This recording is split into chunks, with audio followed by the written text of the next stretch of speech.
Vámonos con la perspectiva esta mañana, Marcos Pineda Godoy. ¿Qué tal, mi querido Teodoro? Qué gusto en saludarte a ti y a todo el auditorio de Irradia Noticias en el 103.7 de frecuencia modulada. La perspectiva de hoy se titula Sin cambios de fondo. Como en muchas otras áreas y temas, las políticas de gobierno de los años 60 y 70 del siglo pasado generaron atrasos y desfase del avance con respecto a otras naciones del mundo, en todos los sentidos. El populismo de los priistas, Gustavo Díaz Ordaz, Luis Echeverría Álvarez y José López Portillo, dejó al país inmerso en una severa crisis económica que puso en jaque a la administración de Miguel de la Madrid Hurtado, quien desde el inicio de su mandato en 1982 y hasta 1988 fue quien dio un giro para revertir las consecuencias de la inflación, la más alta en la historia, y el estancamiento en crecimiento y desarrollo. Fue hasta los 90 que las condiciones mejoraron, pero no para todos. La política económica neoliberal, profundizada y expandida por Carlos Salinas de Gortari, enroló a México en la ruta del crecimiento y la apertura comercial internacional. Sin embargo, ese proceso también amplió la brecha entre ricos y pobres. Al mismo tiempo que se generaba más riqueza, esta se concentraba más y más en manos de unos pocos privilegiados. Hay menos privilegiados ahora que entonces, eso sí, pero los que hay hoy siguen siendo los de aquellas épocas o lo son sus herederos, pero siguen siendo los mismos apellidos, de las mismas familias acaudaladas y poderosas. En cambio, las clases medias y populares han vivido el constante deterioro de su capacidad económica. El sostenimiento del PRI en el poder se hizo imposible y fue relevado por 12 años por el PAN.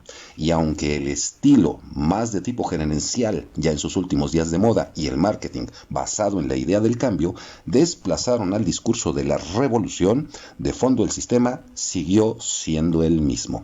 Y por tanto, en realidad nada iba a cambiar, cuestión que nos ha quedado muy clara con las siguientes e interminables crisis económicas, el alza de la inseguridad y la violencia y, por supuesto, el atraso en la mayor parte del país, con contadas y muy focalizadas excepciones, Querétaro, Guadalajara, Monterrey y la Ciudad de México, por mencionar los casos más conocidos.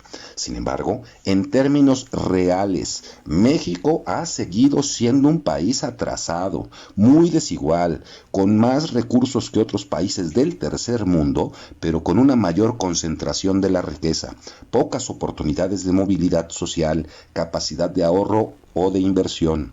Los servicios que brinda el Estado, en su momento grandes promesas y ejemplo de inversión pública para el bienestar de la población, como el IMSS o el ISSSTE, sufrieron un deterioro evidente que no ha sido reparado, sino solamente maquillado, para que parezca que van mejorando.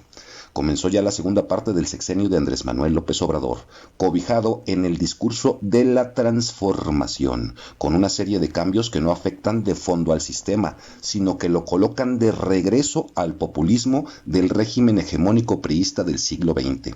Exacerban el culto a la personalidad del presidente y fortalecen la presencia y los alcances de las fuerzas militares en todas las actividades estratégicas.